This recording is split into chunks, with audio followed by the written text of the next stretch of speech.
Hi everyone and welcome to another card making video. As you might know, Lawn Fawn is my favorite brand. You can always combine the sets with each other, which is a lot of fun. Although I'm not doing that for this card, I do use an older set to show you that it still stands up after years it came out. I'm making a clean and simple card as you can see, which is also a great foundation to use this design with another stamp set if you would like. Without further ado, let's get started. Spreek je Nederlands? Er is ondertiteling beschikbaar. As always, I start with coloring my images. I use my Copic markers for that and I put the color number on the left of my paper so you know which color number I use. All the images are from the Critters Ever After stamp set and are stamped with Lawn Fawn jet black ink using my MISTI. This way I can stamp multiple times till I have a nice crisp impression. If you want more details on any supply I use during the video, be sure to check out the blog post I linked in the description to learn more about that. If you want to skip watching me color, you can skip to the time that pop-ups on the screen now. You can also find the clickable time link in the description.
After the coloring, I always like to go over the inner lines with a black fine liner. This brings back some detail that got a bit dull because of the coloring. It's totally optional, but for me it makes a difference. To finish the images off, I'm adding highlights with a white gel pen. I use a Uniball Signo broad pen for the lighter colored areas, like the body of the unicorn. This pen acts a little more like a paint pen, so the white lines are a bit better to see on a light colored area. I die cut the images off screen. With the second largest die from the large stitched rectangle stackables, I cut a rectangle out of white cardstock suitable for ink blending. I use tape to mask off a row in the bottom so it will create a nice line with the ink blending. I'm blending with the blending brush and Distress Oxide Victorian Velvet. The brush allows me to make nice circular motions without adding too much ink at once. I continue till I'm happy with my radial blend, and off screen I'm splattering some Ecoline Gold with the tape still on. I can now carefully remove the tape and continue with the sentiment. I put my sentiment in place that also comes from the same stamp set. I take it over to my MISTI so I can pick up the stamp with the MISTI door.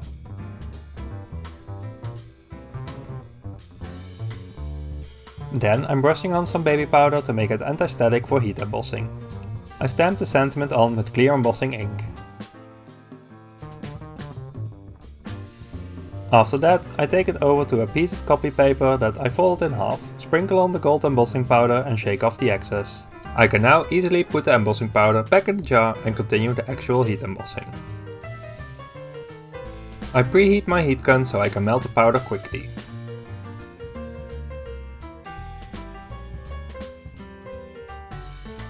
Next step is assembling the card. I already made a craft paper card base and I'm adding some adhesive with my ATG gun.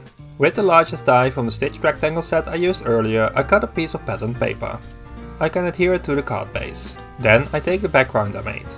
I add some tin foam tape to the back so I can adhere it to my card and create some dimension. I use my sleeve to make the foam tape less sticky so it's easier to align it on the paper. It will still stick great though. Now it's time to assemble the rest of the card. I take the images I colored and die cut earlier and I'm placing them onto the card. Before I do that, I first glue the crown to the little frog.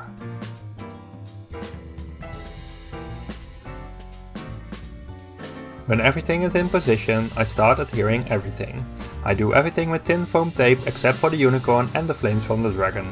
I let the dragon and the griffon stick out a bit on the sides to add some extra interest to the card.